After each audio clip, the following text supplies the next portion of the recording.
नमस्कार दर्शक बंधु आज सिंदूर खेल सीरियल देखिए मल्लिकार अतृप्त आत्मा समस्त प्रतिशोध नापी आसीज।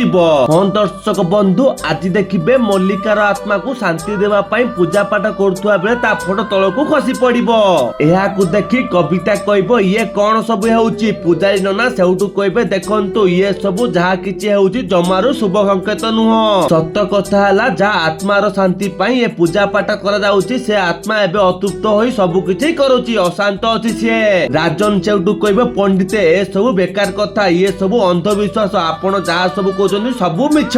पुनीत यापर कह एक्जाक्टली बाहर बहुत जोरे तोफान चली से फोटो तल को खसी पड़ा आउ ए हमनिया सी भी लिभि गला किंतु नना आपण ये सब कौन कहते पूजारी नना सेठू कहे नाई नाई मु ए पूजा पाठ करि परिबिनी आज भली दिन रे उचित हेबनी। कविता कह रुहंतु नना रही जातु आपण पूजा अधारू छाड़ी जातुनी।